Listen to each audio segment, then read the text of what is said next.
Do you want to make a puppet, but you kind of live in the country or someplace else that doesn't really sell foam? Today I'm going to show you how to make a puppet out of random stuff you find around your house.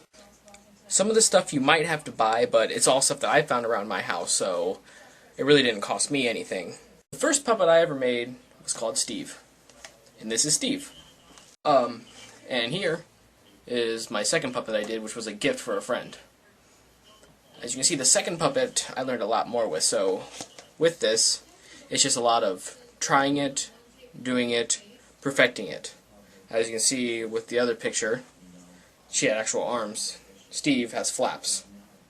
And this is just an old box that I put felt around for a quick body.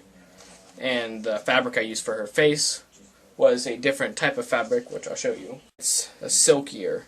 This was actual felt. If you want your puppet to look more puppety like Muppet, you'd want to do this, but if you don't really care, do this because you can pull it back a little bit tighter and it looks better. And finally, let's get on with the build.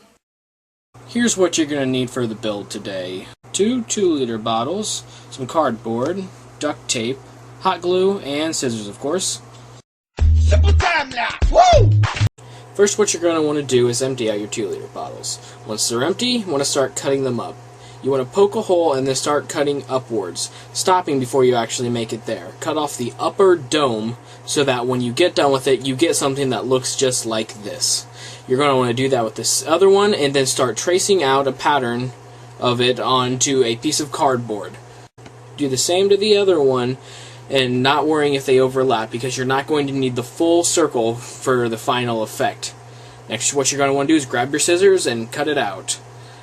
When you're cutting it out, you can overlap again because you're not going to need the full circle. Once you're done cutting them out, you want to make sure that it fits on the end of the bottle. Next, you're going to want to cut off the backs of them, making sure that they're still almost full circle and that they overlap good. Next, cut off the top of the bottle with a rotary tool or a saw or something. Place duct tape around the end of the cardboard and fasten it to the top dome like so, placing duct tape on the edge so that it moves back and forth. You can see I skipped the step talking about where I cut holes in the back. You can see the holes a lot better right now after I've reinforced them with duct tape. Next, you're going to want to cut off fabric. Make sure you get a big enough piece because you don't want to be modest because this is going to need a lot of fabric. Heat up your glue gun. And what you're going to do is glue on a little strip, place the fabric on it, and pull it back so that it's nice and taut against it. Pulling it back and putting it on the inside of the dome. You're going to glue that in place so that it sticks and it looks a little bit like this.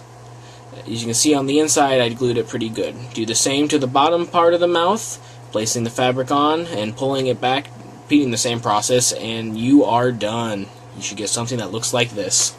Now with the face of the puppet, you can basically do whatever you want. The eyes, the big nose. With Steve, I just took one of the pop bottle lids and I glued it on and gave him a nose. Maybe give him sunglasses. Make the hair come down so far you can't see the eyes. Give them like lips, big lips, goatee, anything. Basically, it's a blank canvas and you're welcome to do whatever you want with it. This is the finished product on the puppet. I did not do a body because that involves sewing, and I don't really want to sew right now. Had a lot of fun with it. This is just some old wig hair. For a body, you can go out, get small baby clothes, just stuff them, hot glue them, closed, add a few arms. For hands, you could probably take gloves, like small gloves, fill them with stuffing, hot glue them to the end of the clothes. I've showed you how to make a puppet cheaper than what Eric showed you. Go forth, my minions, and make a puppet army.